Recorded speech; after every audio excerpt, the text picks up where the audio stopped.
Nije tako fancy, da. Pa nije tako fancy, nije tako fancy. Sad zapjevam. Ali za one koji ne znaju, Ida Prester, pevačica kultnog zagrebačkog i regionalnog benda Lola Brigida, živiš na relaciji Zagreb-Beograd. Naravno, glupo je pitanje, neću ga postavljati u vezi sa Zagrebom.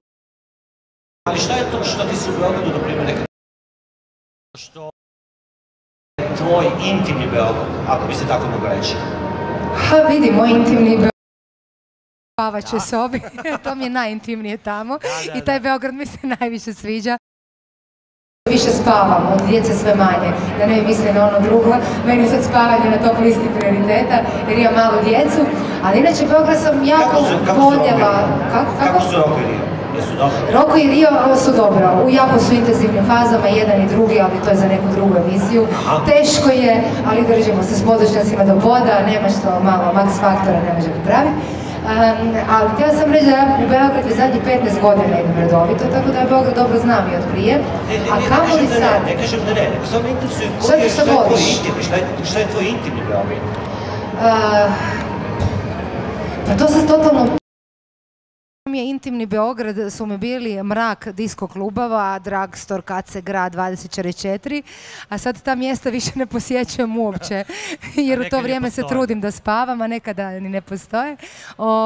Sad su mi moji intimni prostori, dječje igraonice, Tašmajdan, Kalemegdan, svugdje gdje zapravo ti možeš otići sa klincima i popit kavu u miru, a oni negdje da su na svježem zraku, ili da ti barem sam sebi utvaraš da to svježi zrak, pa se osjećaš bolje. Ipak ti ne prestaješ da uporedo, znači održavaš i svoj koncertni život i život svog benda naravno i reci mi koliko je sad to izazovno, ne mislim samo uklapanje, naravno da je uklapanje svih različitih segmenata života uvek izazovno, ali koliko imate posla danas, koliko ti stižeš zapravo da se baviš i muzikom? Ja sam u brutalnoj gužvi zato što ja ne živim samo, zapravo ne živim uopće od muzike, ja zapravo radim puno drugih stvari i pišem kolumne, jako puno vodim, ja zapravo najviše živim od vođenja, šta televizijskih emisija, šta nekakvih konferencija, seminara, Weekend Media Festivala, i to je zapravo moj core biznis, tako da ja putujem jadna jednom tjedno u Zagreb i već znam napamet sva odmorišta kako idu po redu. Sve benzinske pumpe, sve benzinske pumpe znam, da. Tako da od toga zapravo živim i to je strašno naporno jer sad moram i dvoje djece sa sobom vući i dvoje djece ti niko zapravo ne želi uzeti kad ih dovesi. Jednim djetetom je lako svima, to može susjeda pričuvati, a za dvoje djece je potrebna ozbiljna logistika. Dva dečaka, da su curice bilo bi lakše jer su samostalni i ovako fučke ga. Ali pored toga ja imam ne jedan nego 3 glazbena projekta koja paralelno furam i sa kojima imam jako puno nastupa. Jedno je Lola Brigida, drugo je Frau Casio i treće je Majka, ovaj novi, taj neki folk projekat. Tako da jako puno nastupamo, u sljedećih par mjeseci imamo 8-9 svirki, tako da ništa me ne pita, ako pričamo o detaljima uzet će mi socijalna služba djecu. Ne, pa dobro, tu je muž. Tu je i muž. Mislim, to se tako kaže, tu je i muž. Tu je i muž i on se posvećuje, siguran sam da da. I sad, od svih tih projekata, naravno, ljudi te poznaju, naravno, iz različitih segmenata, to pomenula si, vođenje različitih emisija. Šta sad konkretno radiš? Jel imaš nešto na hrtu? Vidio sam u stvari pre neki dan, ali mislim da je to bilo u vezi sa nastupom, da nije bio neki... Emisija, angažman. Sad radim trenutno City Break Zagreb. To je jedan super mali projektić gdje radimo 5-minutne turističke vodiče po Zagrebu, onako kako ja vidim Zagreb. Znači ja vodim ljude... Pa to je intimne Zagreb. Tako viš nešto bi trebalo i u Beogradu. Borimo se. Moj posao snova bi bio da ja putujem po regiji, s obzirom sam i ovako i onako ko Lepa Brena. I non stop sam okolo. Imamo i te skupljene male plave okice i duge noge. Dobro, jedno duge noge nemam, ali inače smo tu negdje da napravimo seriju tih reportaža nekakvih baš za turiste, šta regionalne, šta svjetske, po Zagrebu, Beogradu, Splitu, Rovinju, Sarajevu i nekako se sad grebamo da nekome prodamo to kao što smo uspjeli prodati Zagreb. Da, dobro, imali smo mi neku zajedničku ideju koja naravno nije otpala, nećemo sad o tome, ona još uvijek živi, šta bi to regionalno moglo da se uradi i zaista ti si jedna od retkih koju regionalno prepoznaju, koja ima taj kako kažem, jezik za regionalno prepoznavanje. Jednako te ljudi vole i u Sarajevu, i u Hrvatskoj, i u Bosni, i u Makedoniji. Govorimo o jednoj skupini ljudi, naravno, koja prati taj rad i koja voli čitavu tu estetiku, ne misli samo vanjsku, već i tu unutrašnju, i kojih mi se čini da u posljednje vreme nekako ima više. Da li je tvoj utisak da tih ljudi koji su zapravo okrenuti nekoj drugoj vrsti, ne misli samo alternativnije muzike, već i jednog malo drugačijeg pogleda na svet, nekako ima više uprkos činjenici da nam se čini da ih ima manje? Pa dosta nas je nekako Facebook ujedinio, a možda to malo i varljiva slika, jer ti govoriš o nekakvom eko-rumu od nas 1000, mislim, ja imam, ne znam, 20.000 ili ne znam koliko pratilaca na Facebooku i tu se meni čini, hej, pa zašto se Juga raspala? Mi govorimo istim jezikom i savršeno se slažemo, ali to je neka iskrivljena slika i stvarno ne može biti glasnogovornik svih ostalih ljudi. Ali za moj nekakav mikrosvijet i da ja tu savršeno lijepo i ugodno i udobno živim sa svojim virtualnim i pravim prijateljima, sasvim dovoljno. Dovoljno mi je da imam 200 genijalnih ljudi u Zagrebu, 150 u Beogradu i 100-tinjak u, ne znam, Sarajevu, Skoplju. Šta će ti više u životu? Tako, komunikacije sa više njih nije moguće prema tome. Pa dobro, to je tačno, ali kada pogledaš, mislim, to su baš dosta, kad bi sad brojali od 1 do 150, to traži vreme. Mislim, velike su to brojke, mislim, tako da... Velike su relacije, da. Ali velike su relacije, dobro, ali tih zapravo imaš. Danas kada razmišljaš jel uopće razmišljaš negde o budućnosti ili si više prepuštena tim stvarima od danas do sutra, sem ako zanemarimo pogled i odgovornost prema deci, ali ti sama, da li danas, posle svih ovih iskustava na prostoru bivše Jugoslavije, kao imaš nekakve velike planove, ili je tvoj život okej? Misliš političke, intimne, socijalne ili iseljeničke? Jel imaš iseljeničke? Pa, ja mislim da svak normalan koji malo razmišlja o poziciju gdje je, gdje bi otputovala? Gdje bi živjela, u Kopenhagenu. Kopenhagen je moj grad snova, tako da mislim da svak ko ima senzibilitet, evo, prema miru ako ništa drugo, i prema pristojnim nekim ljudima, sistemu koji funkcionira, naravno da svi maštarimo u nekim zemljama koje nam se sviđu. Mislim, ja sam čista nordika po svemu, tako da moje srce pripada tamo negdje gore. Da će se to ikad ostvariti ili ne, ne znam, ali mislim, zašto ne? Barem na godinu, dvije bi jako voljela otići negdje gdje je jako hladno, a ljudi su hladni, ali pošteni. Da, kažu da je Kopenhagen, koga također beskrajno volim, jedna vrsta mešavine najlepšeg od Stokholma, Osla i Amsterdama. I da Berlina. Ima jedan deo koji je... Pa to je ono što bi se reklo, najbolje što je čovjek uspio za sebe stvoriti su Danci prije svega uspjeli, onda i Šveđani, Norvežani, Islanđani, ali tamo mislim da je najbolja klima, najbolji ljudi, najbolje perspektive. Znaš, ovo ostalo mi je stvarno nekako malo premlačno i prehladno, ali Danci su meni uspjeli. Ali opet i neki kraljevski grad, nije onako rudimentaran kao recimo Reykjavik gdje sam bila. Da, tamo ćemo, evo, molim te, zaprosi me da idemo. Tamo ćemo, ne. Prijateljski, platonski ćemo ići. Platonski, da. A ne, ićemo ovako, ićemo sigurno. Ok, to je ono što se tiče tih nekakvih mogućih planova i iskoraka, ka nečemu što... Ma ne, znaš, meni je stvarno super na Balkanu. Ja na Balkanu imam super ekipu, super neke poslove, stvarno dobro i kvalitetno živim, ali, znaš, uvijek razmišljaš o poziciji za svoju djecu.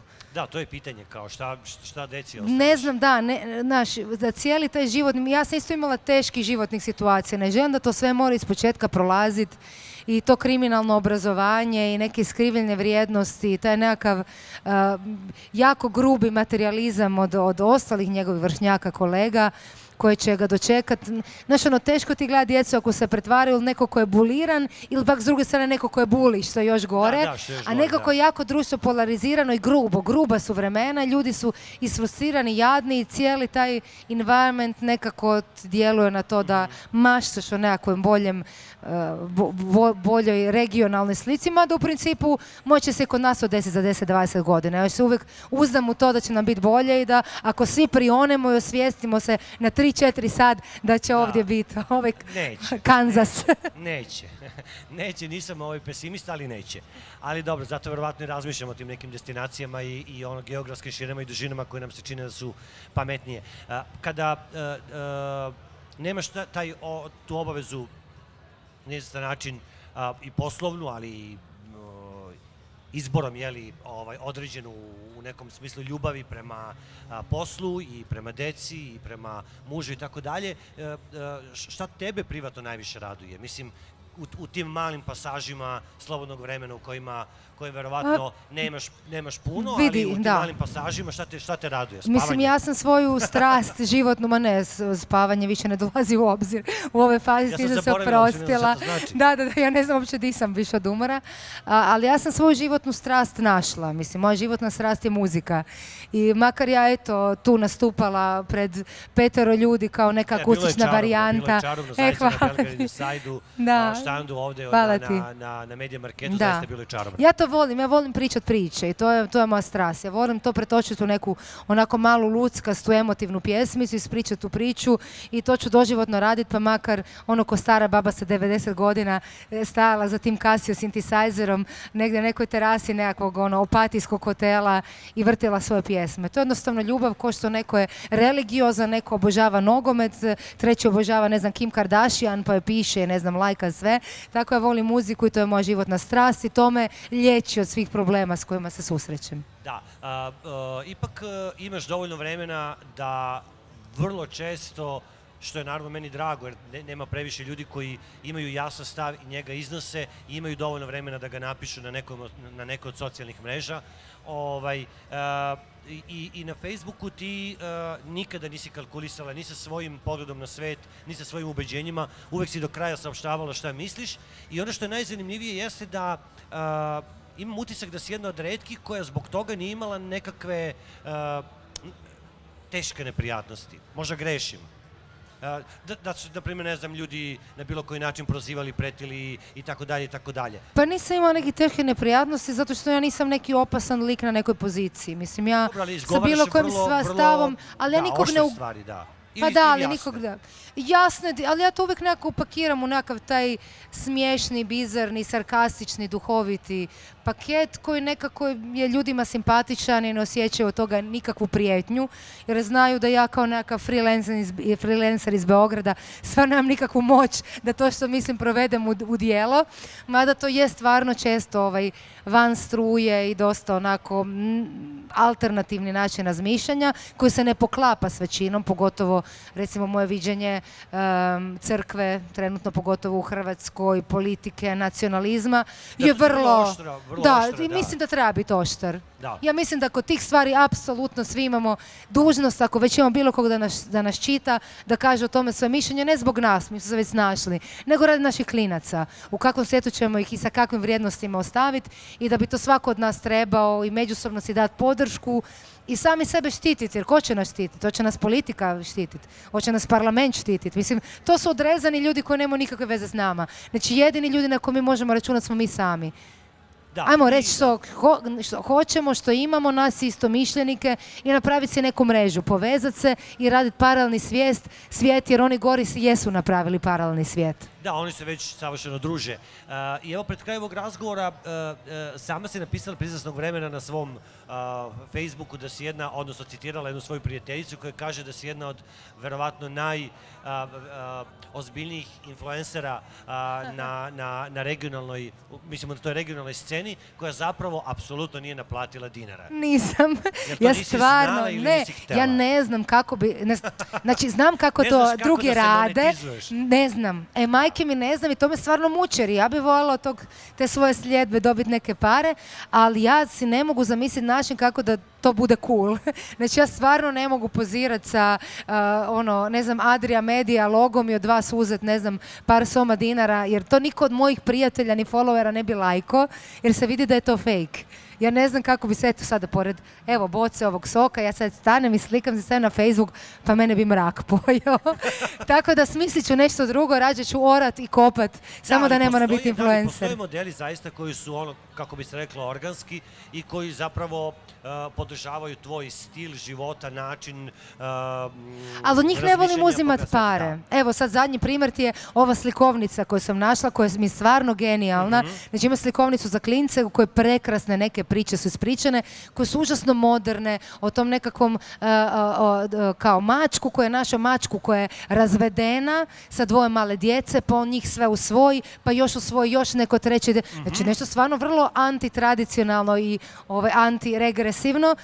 I mislim, ja ne znam koji su to ljudi koji su to. Vidjela sam neki kreativni centar nečega.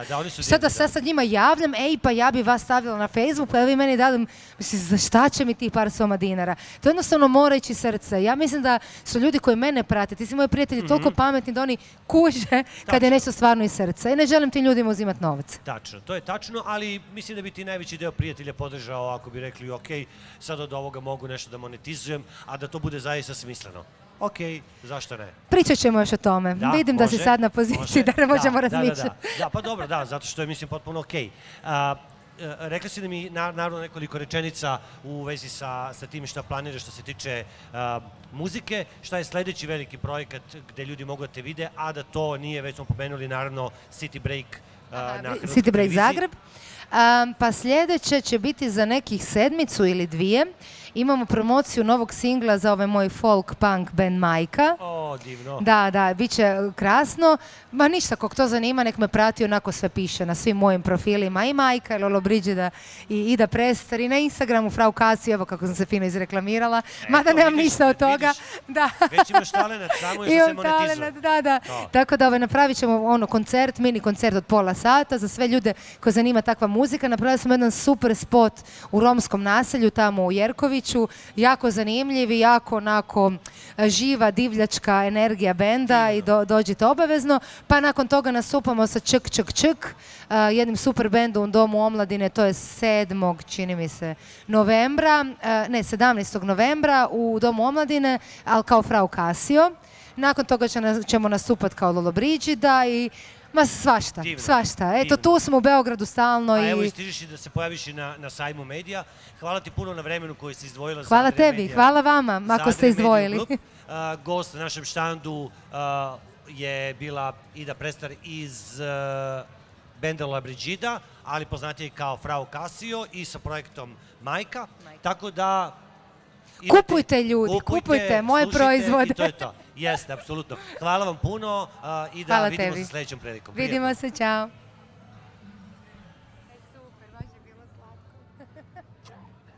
Evo čekaj, već kad smo tu, onda hajde da napravimo nešto, nešto se misle.